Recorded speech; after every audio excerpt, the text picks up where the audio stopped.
세상이 분열이 가속화되고 난리와 난리, 싸움의 소식들이 우리 귓전에 날마다 들려오는 어수선한 세상이지만 그래도 또 그럭저럭 흘러갑니다.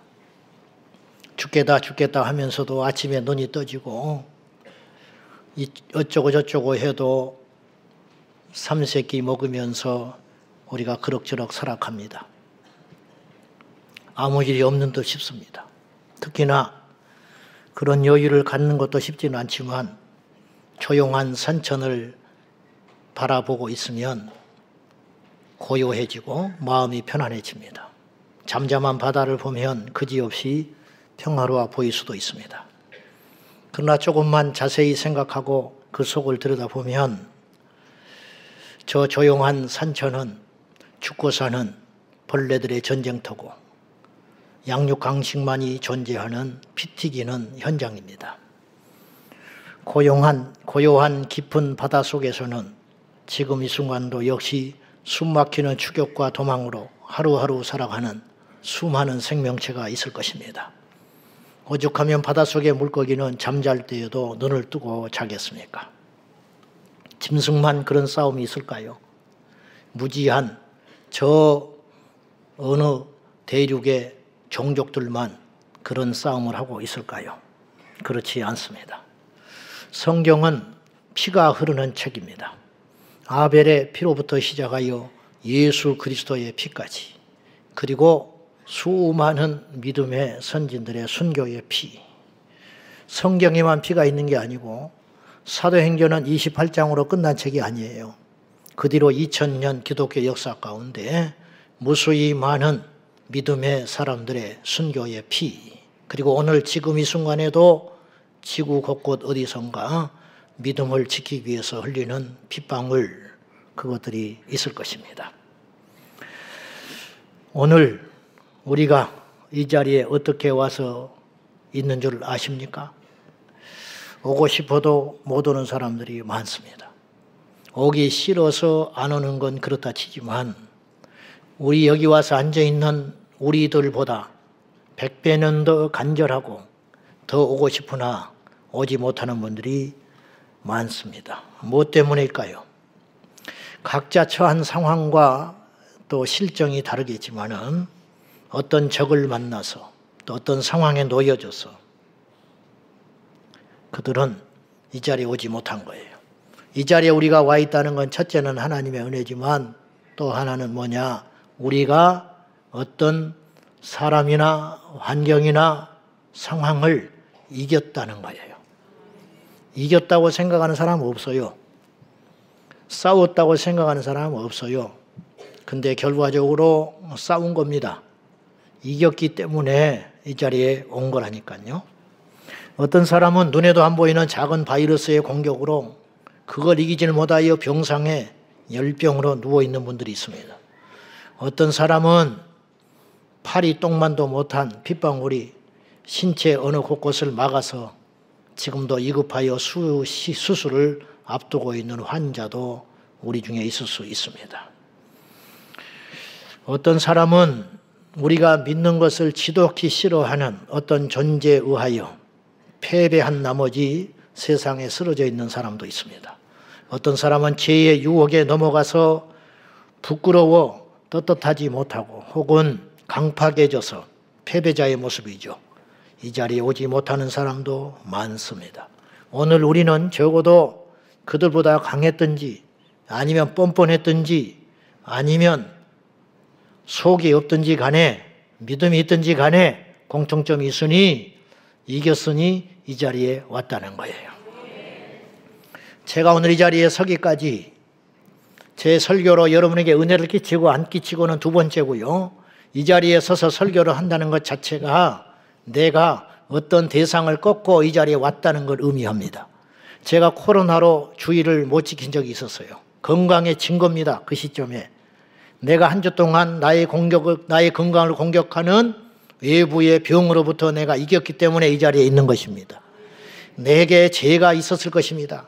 그런데 그 죄를 어찌됐든 이기고 이 자리에 온 것입니다. 나의 상황이 나를 이 자리에 서지 못하게 많은 공격이 있었을지 모르는데 아무튼 이겼기 때문에 결과적으로 이 자리에 있게 된 것입니다. 그래서 강한 자가 살아남는 것이죠.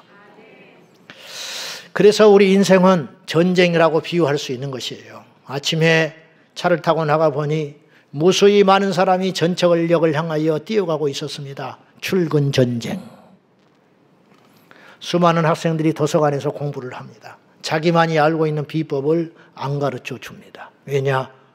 입시 전쟁이기 때문입니다. 회사들이 보이지 않는 피 튀기는 전쟁을 합니다. 겉으로는 회장들끼리 악수를 하고 덕담을 하고 인사를 하지만 돌아서서는 일을 갑니다. 이게 바로 세상의 전쟁터입니다. 그런 칼을 든 전쟁 혹은 펜을 든 전쟁 혹은 보이지 않는 전쟁들이 이 땅에 있는 것입니다. 그래서 우리가 이 땅에 인생을 다 마치고 천국에 들어간 사람들을 성경은 이렇게 표현했어요. 이기는 자다. 계시록 21장 7절 시작.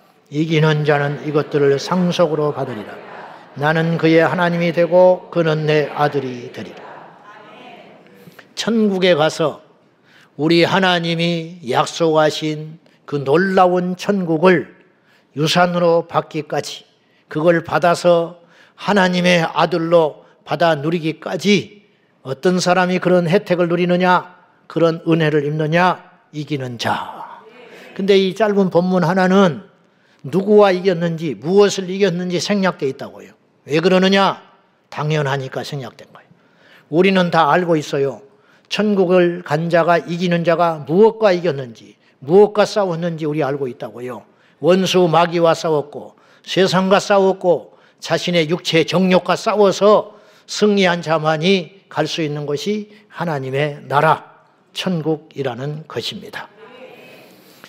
이겼다라는 말은 싸웠기 때문에 이겼다는 말이죠. 그렇게 표현 쓴 거 아니에요? 자, 싸웠다는 건 적이 있기 때문에 싸운 것이죠. 적이 없다면 왜 싸우겠습니까?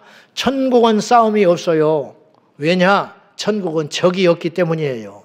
이 세상은 사방이 적이란 말이에요.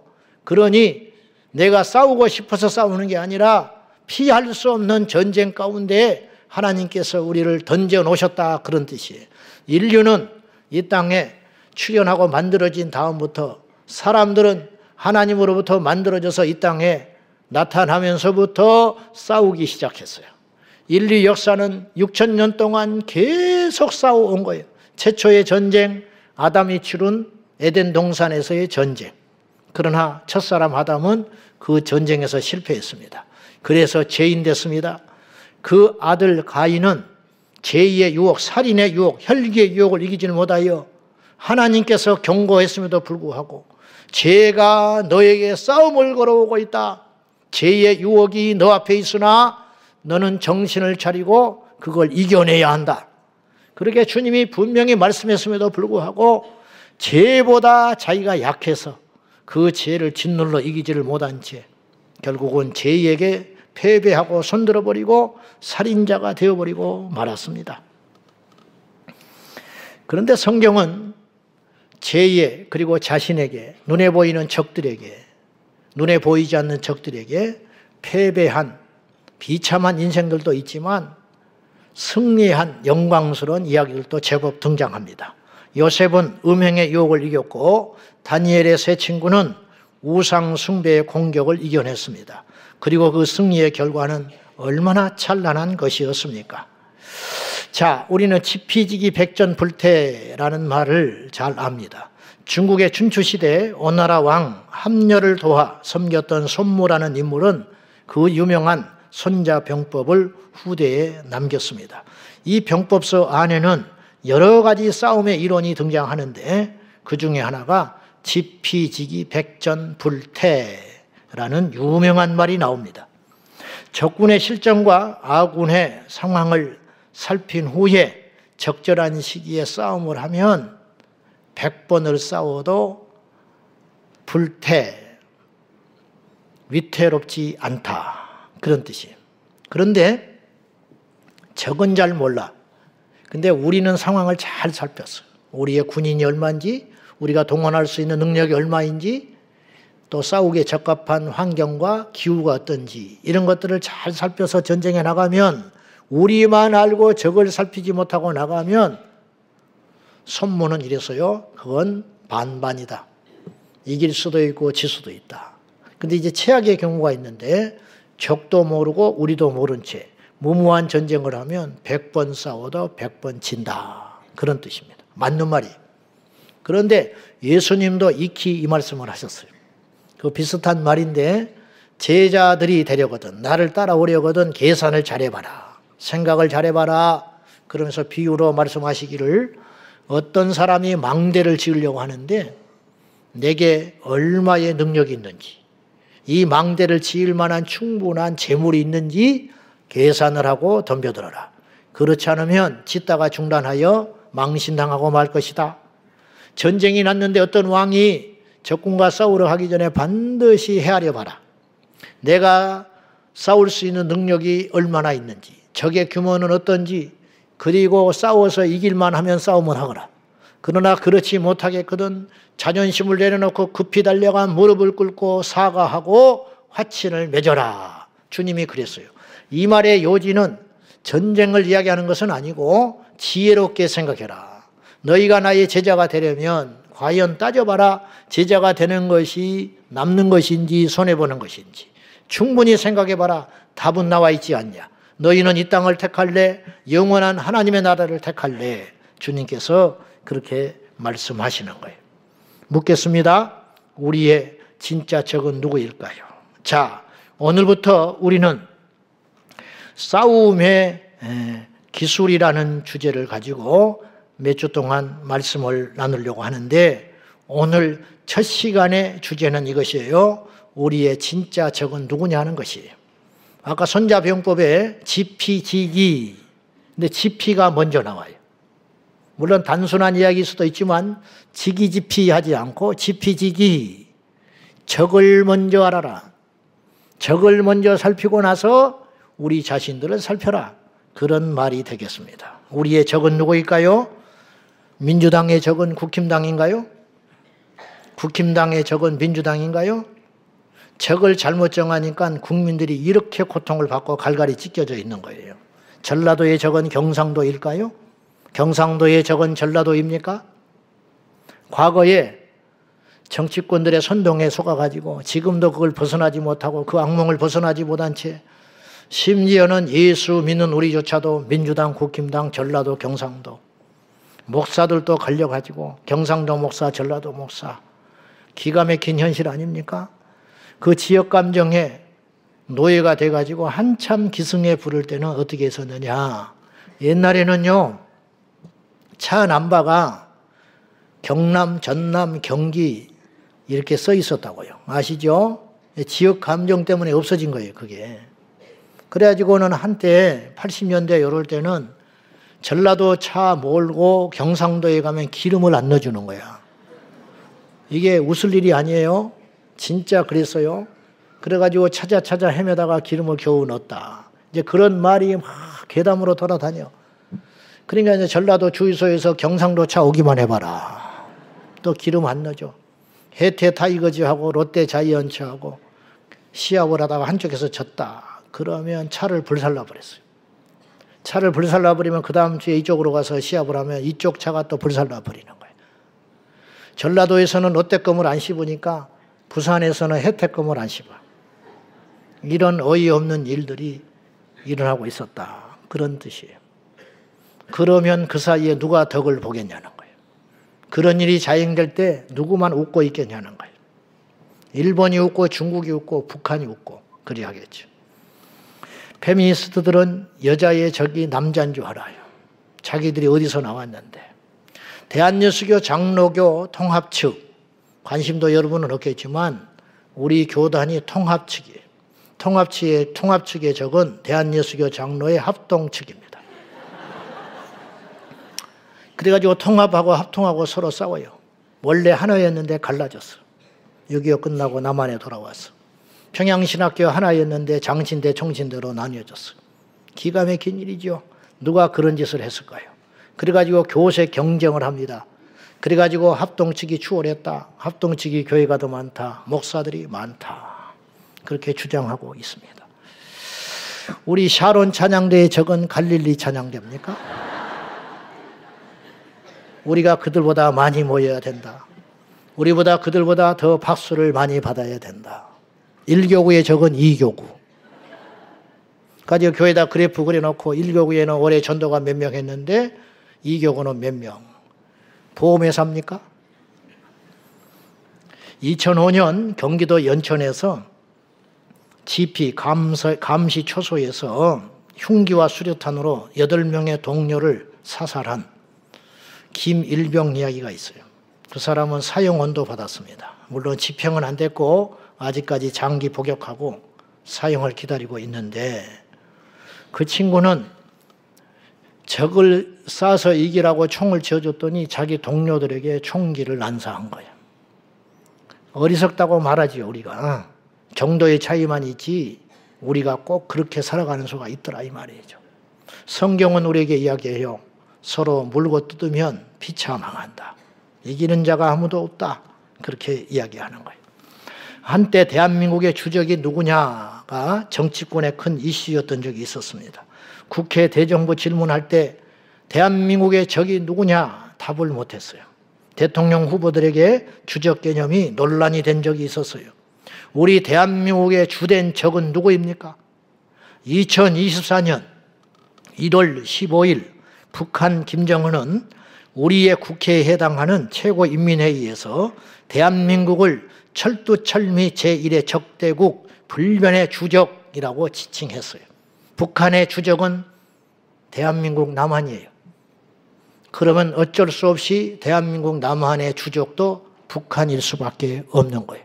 한 동포다, 한 민족이다, 원래 하나였다라는 소리는 향수 섞인 어리석은 주장이에요.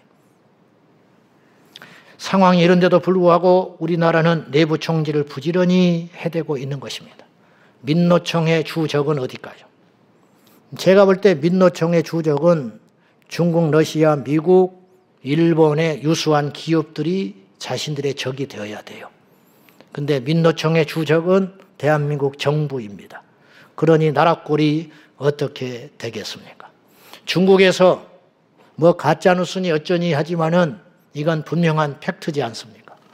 중국에서 드론을 띄워 올려가지고 공항에서 도착하자마자 바로 파악하고 들어가가지고 국정원 주변에 가서 드론을 날려서 촬영을 했어요. 미 함대가 들어온 부산으로 달려가서 드론으로 촬영을 했습니다. 근데 잡았는데 구속을 못 시켜. 왜? 우리나라는 간첩이 북한에만 해당되기 때문에 중국 사람들은 간첩으로 집어넣을 수 없다라는 거예요. 마치 말이죠. 우리 집에 와서 어떤 놈이 도둑질을 했는데 이 사람이 법에 써 있어. 김씨만 법으로 집어넣게 돼 있어. 근데 우리 집에 와서 도둑질해 간 놈이 박씨야. 그러니까 그냥 처벌을 못하는 것 같은 코미디 같은 나라예요. 근데 죽기 살기로 그 법을 통과 못 시키게 하는 사람들이 있다는 거죠. 적이 누구입니까? 정치 이야기가 아니에요. 상식의 이야기예요. 여러분이 국힘당을 지지하든 민주당을 지지하든 민노총에 속해 있든 정교주에 속해 있든 그리고 기업의 주인이든 사원이든 대한민국 편에 서야 할 거 아니에요. 근데 이것이 그렇게 안 되는 모양이에요. 왜 그러냐? 이기적이고 어리석고 못나서 그렇습니다. 자, 그런데 우리는 그리스도인입니다. 즉 영적 세계를 믿고 이 땅이 전부가 아님을 믿는 하늘의 시민권자 된 우리의 눈으로 볼 때 과연 북한이 진정한 우리의 적의 끝판왕이라 할 수 있는가? 다시 말해서 북한이 없어지고 평화 통일만 잃어버린다면 이제 이 지상에는 우리의 적은 없는 것인가? 그렇지 않지요. 중국도 적이고 일본도 적일 수 있고 러시아도 적일 수 있고 심지어는 미국도 영원한 우리의 우방은 아닐 수 있습니다. 지난주에 우리는 여실히 그걸 봤어요. 백악관에 불러들인 젤렌스키와 트럼프의 회담은 뒷골목 양아치들의 회담 같았어요. 마치 지역을 놓고 싸우고 있는 그러한 건달세계의 대화와 같았어요. 힘이 없는 사람은, 약소국은 그런 취급을 받는구나. 우리가 그걸 명백히 봤습니다. 우크라이나는 한때 세계 세 번째로 핵무기를 보유한 나라였어요. 러시아 위성국가일 때. 근데 핵무기를 러시아가 두고 구소련일 때 전부 철수하고 나니까 우크라이나가 굉장히 강한 핵무장 국가가 된 거예요. 근데 우크라이나가 경제적으로 어렵고 그걸 유지하기에도 막대한 돈이 들어가고, 다른 나라 입장에서 볼 때는 우크라이나가 핵을 갖고 있는 것이 불안하게 짝이었기 때문에 미국이, 그 당시 클린턴 대통령이 중재에 나서가지고 영국, 프랑스를 끌어들여가지고 러시아와 담판을 져가지고 핵무기 다 줘라. 그러면 우리가 우크라이나 지켜줄게. 이렇게 보장의 서약까지 했어요.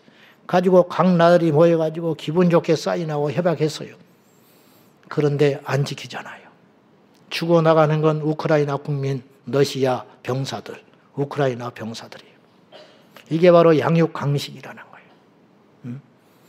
그래서 우리나라도 핵을 무장해야 된다 어쩐자 그런 소리들이 자꾸 나오는 거예요. 제가 볼 때 북한은 절대 핵 포기 않습니다. 저런 걸 보고 핵 포기하겠습니까? 어쨌든 그런 이야기는 차치하고 나서라도 이 땅에 영원한 적도 우리 편도 없다라는 겁니다.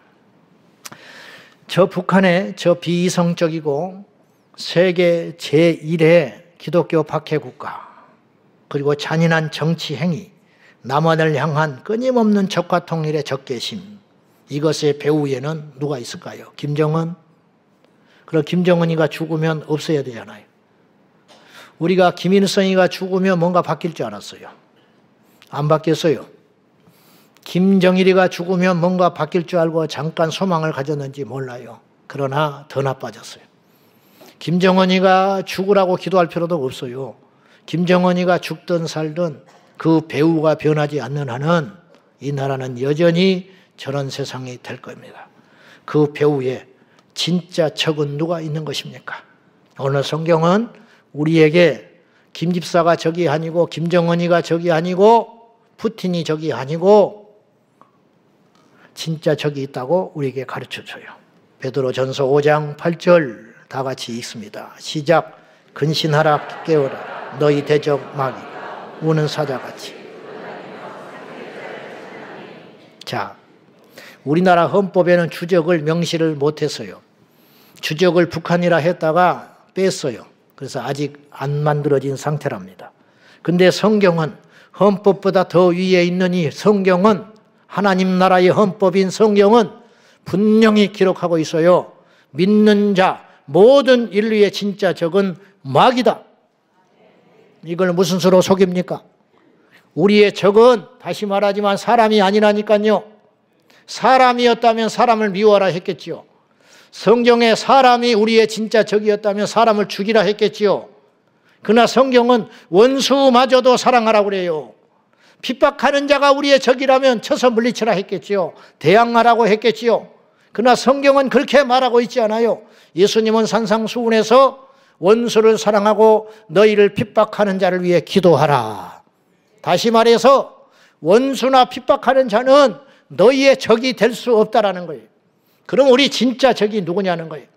구약 성경에서부터 요한계시록 마지막 절절까지 단 한 번도, 단 한 번의 뉘앙스도 초지일간 우리의 적은 원수 마귀라고 성경은 이야기하고 있어요. 마귀에 대하여 이만큼도 자비를 베풀라든지 혹은 사랑하라든지 이해를 하라든지 기도를 해주라든지 그런 구절이 단 한 구절도 존재하지 아니하고 마귀를 향하여 끊임없이 우리에게 촉구하는 것은 깨어 근신하여 대적하라. 오늘 9절에도 대적하라. 야고보서 4장 7절 다 같이 읽습니다. 시작. 그런즉 너희는 하나님께 복종할지어다. 마귀를 대적하라. 그리하면 너희를 피하리라. 이 짧은 한 구절에 굉장히 많은 메시지들이 있는 거예요. 마귀를 대적하라 해놓고 앞뒤에 중요한 말씀이 있어요. 마귀를 대적하기 위해서는 하나님께 복종해라. 그리고 마귀를 대적하면 자신감을 가져라. 확신 가운데 거해라. 마귀는 도망갈 존재가 아니고 마귀는 피할 존재가 아니고, 마귀는 무서워해야 할 존재가 아니고, 마귀는 능히 대적하면 마귀가 너희를 피하게 되리라.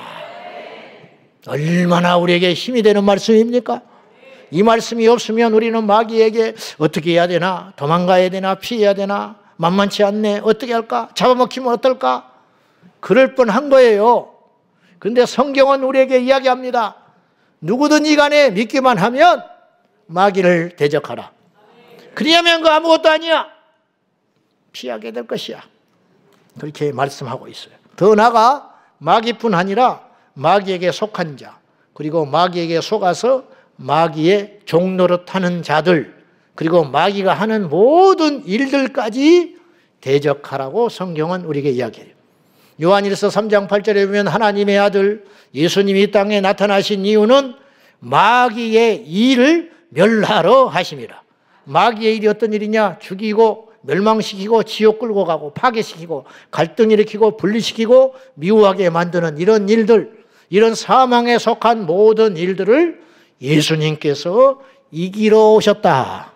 그리고 그분이 이기셨어요. 최초로 그분이 완벽하게 이기신 거예요. 그러므로 그의 제자된 우리는 그분이 하던 대로 따라가면 우리도 마귀의 일을 대적하여 전멸시킬 수 있게 되는 줄로 믿습니다. 성경에 보면 분명히 이건 사람이 한 일인데 주님께서, 그리고 대단히 잘못한 것 같지도 않은데 예수님은 분명하게 사탄이라고 지칭하며 단호하고 강하게 인정사정 없이 물리치는 장면들이 나와요. 그 대표적인 예가 그의 제자 베드로의 모습이었어요. 베드로가 한때 육신으로 있을 때 깨어있지를 못하고 잠깐 속아가지고 사탄의 침공을 받아서 그의 마음을 지키지를 못한 적이 있었어요. 그래서 자기 딴으로는 마귀에게 속은 줄도 모르고 예수님의 십자가를 막으려고 했던 적이 있었어요. 절대 주님에게 이런 일이 생기지 않습니다. 무슨 말이냐? 내가 십자가에 달려 죽은 후에 사흘 후에 다시 살아나리라. 안 됩니다. 예수님이 죽다니요? 예수님이 왜 죽으셔야 됩니까? 절대 그런 일이 일어날 수 없습니다. 내가 어떻게든지 그런 일이 안 생기도록 막겠습니다. 그러면 우리 생각, 내게 누가 그런 사람이 그렇게 말을 해주면 눈물이 날 것 같아. 고마워서. 응? 역시 너밖에 없구나. 그래서 너는 수제자야. 다른 11명은 다 필요 없어. 그럴 것 같은데 주님은 그렇게 말하지 않아서 뜻밖의 말을 하셨어요. 사탄아, 내 뒤로 물러서라. 너는 나를 넘어지게 하는 자로다. 나를 주지않게 만들고 십자가를 못 지게 하고 인간적인 정에 속아가지고, 그렇지, 내가 왜 죽어야 돼? 네가 나를 넘어지게 하는구나. 네가 하나님의 일을 생각하지 아니하고 사람의 일을 생각하는도라. 사탄아, 물러나라. 베드로는 굉장히 섭섭할 것 같아요. 그러나 주님의 눈이 정확할 거 아닙니까? 그 일 자체가 지금 마귀가 하려고 하는 일이라는 거예요. 십자가를 못 지게 하는 일. 베드로도 모른 채 속았는데 예수님에게는 사탄이 하는 일이 보이기 시작했다는 거예요. 우리에게도 이런 눈이 있어야 할 줄로 믿습니다. 사도행전 5장에 가면 아나니아와 삽비라가 사탄에게 속아가지고, 사탄이 그랬다고 성경은 안 써 있어요. 근데 결과적으로 사탄이 한 일이었어요. 자기 땅을 팔아가지고 일부를 감췄습니다. 안 드리는 것보다는 낫잖아요. 근데 일부라고 했기 때문에 많은 액수는 아닐 거예요.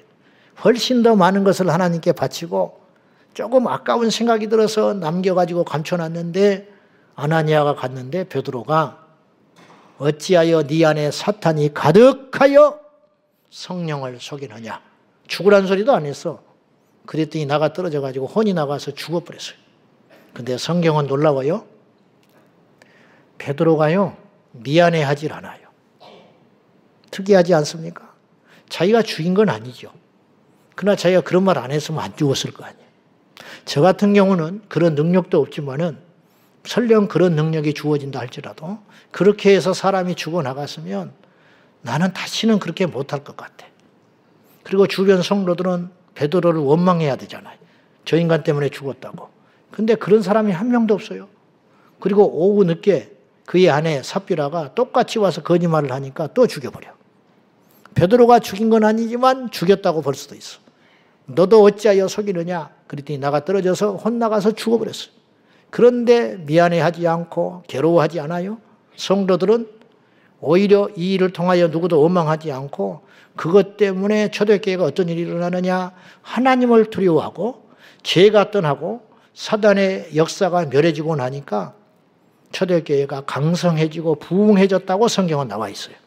이게 사람의 눈과 하나님의 눈은 완전히 다르다는 거예요. 그러니까 우리가 사람의 눈을 뜨고는 절대로 마귀를 못 이겨요. 하나님의 눈을 가져야 이길 줄로 믿습니다. 안 보이는 거예요. 백날 아무리 생각해봤자 사람의 눈으로는 좋다, 나쁘다, 밉다, 사랑스럽다, 힘들다 이 정도밖에 분별을 못해. 우리는 그 너머를 봐야 된다는 거예요. 사탄이 하는 일이 보여야 우리가 맞서 싸울 수 있다는 거예요.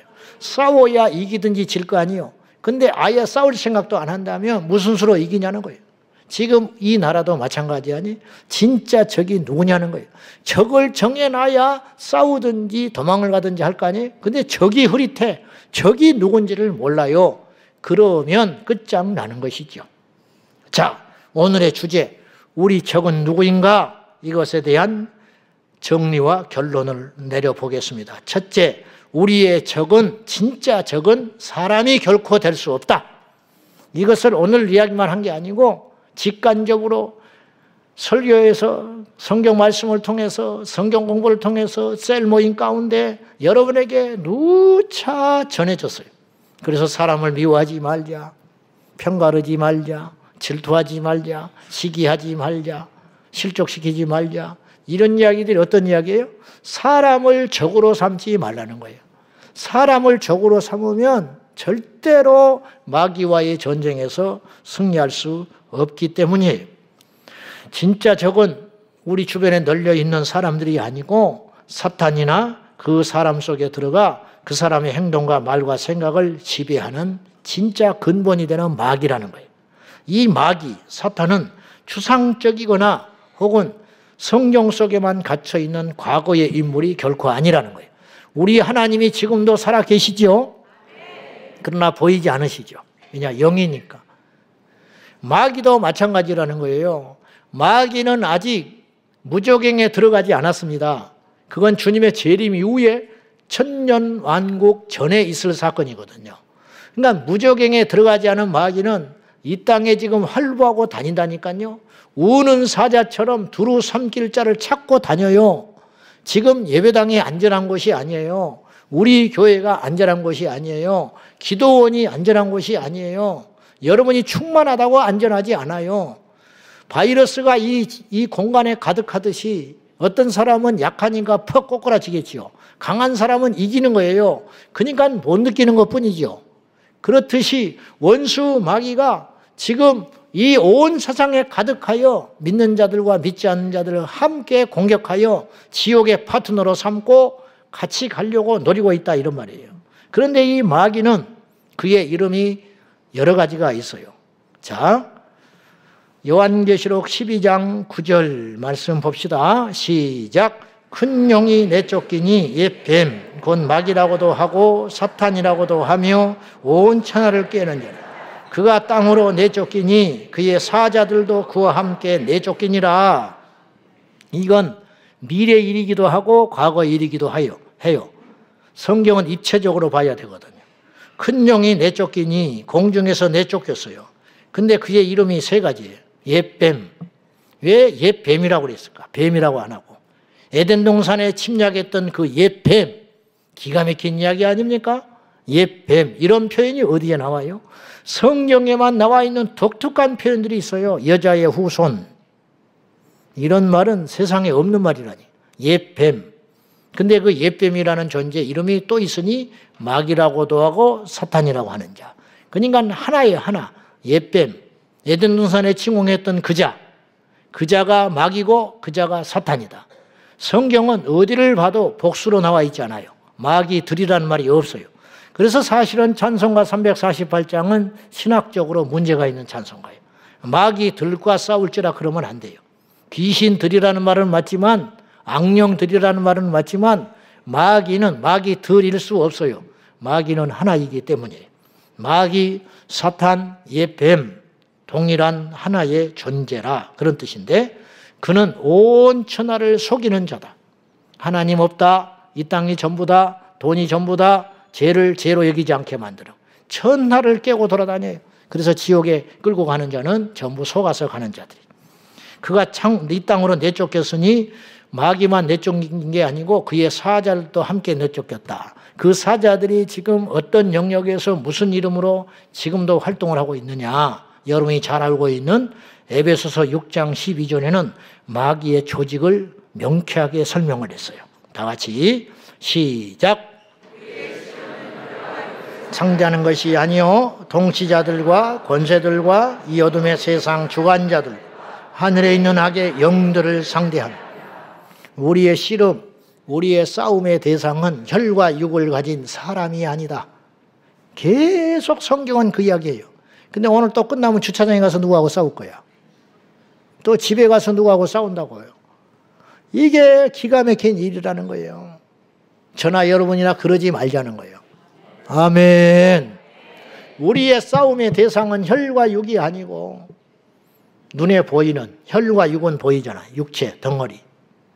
그런 물체가 아니고 권세자들, 통치자들, 세상 주관자들 그리고 하늘에 있는 악의 영들을 상대하고 있는 거다. 여기서 특징이 있죠. 복수야. 마귀는 단수인데 권세자라고 하지 않았어요. 통치자라고 하지 않았지요. 셀 수도 없이 많아. 원수 마귀와 함께 이 땅에 내쫓겨진 그의 하수인 사자들, 그들이 지금 각계각층에서 이런 활동들과 역사들을 이루고 있는데 그들의 목표는 한 가지. 인류를 끌고 지옥에 가는 거. 그건 우리도 깨달아야 할 것 아니냐 이 말이에요. 그래서 우리는 오늘 본문 말씀에 충실하여 너희는 믿음을 굳건하게 하여 그를 대적하라. 이는 세상에 있는 너희 형제들도 동일한 고난을 당하는 줄 알미라. 우리만 공격받고 있는 거 아니에요. 내 짐만 무거운 게 아니에요. 나만 이렇게 예수 믿기가 힘든 게 아니라고요.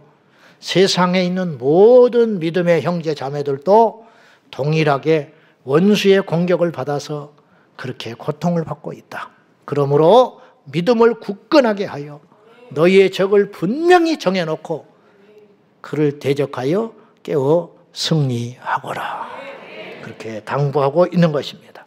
자, 이미 여기서도 우리의 마음속에 지금 사단이 우리의 믿음을 떨어뜨리기 위해서 판단하게 만들고 말씀을 못 듣게 하고 여기지만 도명이 지금 무슨 생각을 갖고 있냐면 말은 잘하네 그런 사람. 응? 너는 그렇게 사냐? 그런 사람이 딱 있다고요. 이쪽 한 칸, 이쪽 한 칸에 한 명. 찬양대회는 없어요. 내가 그런 능력이 있으면 얼마나 불편하겠어. 하나님이 그런 능력을 안 주셔서 감사해. 그런데 지금도 이렇게 우리가 싸우고 있는 거예요. 근데 이제 예배당을 나가면 또 싸움이 본격적으로 시작된다고요. 다음 주에 여러분은 어떤 모습이든지 어떤 결과를 가지고 있을 거예요.